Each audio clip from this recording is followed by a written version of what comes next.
One of the big issues in the media about Amy Coney Barrett is her membership in the non-denominational charismatic group called People of Praise. And with us now for more on this group is Dan Andros of Faithwire.com. Some in the media make People of Praise sound like a secretive, dangerous group that oppresses women, Dan.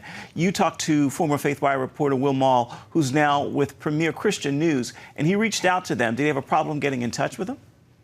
No, surprisingly, it was fairly easy. He said they got back to him just about right away, seemed very eager to tell their story, which is interesting because when you do scroll through the press, if you Google News, search for People of Praise, you're going to find some breathless reporting that, as you mentioned, paints this group as secretive and nefarious and some sort of suppressive, underculture that's out there suppressing women. And which, again, when you look at Amy Coney Barrett, which she hasn't even spoken herself, if she's in this group or not, which all accounts seem like she is, but she hasn't commented on it. Just her rise alone to the Supreme Court of the United States nomination would seem to defy this underworld that she came from, which suppresses women. So that's contradictory in and of itself, right there. But what you don't see in the press are comments and explanations from the group itself about what they're actually all about.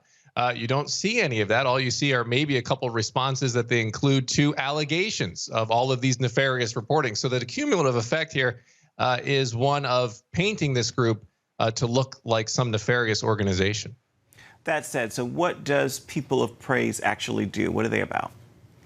Yeah, I mean, by all accounts, they just look like a Christian group who are trying to live out the biblical mandate to love one another, to serve fellow brothers and sisters in Christ, and then also to serve our communities. This is a group that has grown since it was founded in the early 1970s to about 1,700 people. They're kind of scattered across the in 22 different states, according to their website, and they just seem to be very intentional about living in community and helping one another.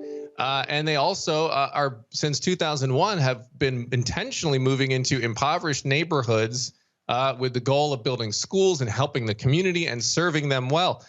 So, they try to paint it as, this big underground that looks, dark and secretive. And then you just look at the stuff they're doing, and it just seems like they're trying to do good works. So what is the problem with the media when it comes to religious groups? Is it just ignorance?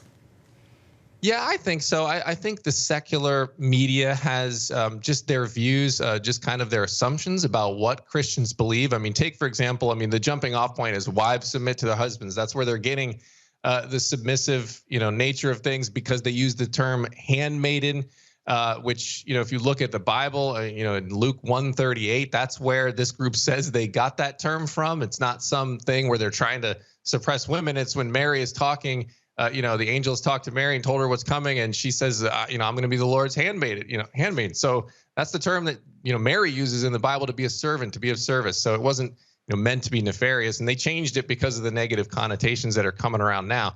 But that's what the left, they look at Christians in that way, and really it's just a misrepresentation of the heart and the spirit of what submit really means. All right, Faithwire.com's Dan Andros, thank you so much for being with us. I want to remind you at home that you can always catch Faithwire's weekly program on Monday evenings. That's tonight at 9:30 Eastern. You'll find that on the CBN News Channel. And CBN News will be carrying the Amy Coney Barrett confirmation hearings in their entirety. You can watch our live coverage beginning at 9 a.m. today through Thursday. And, of course, that is on the CBN News Channel, the CBN News YouTube page, and at CBN News.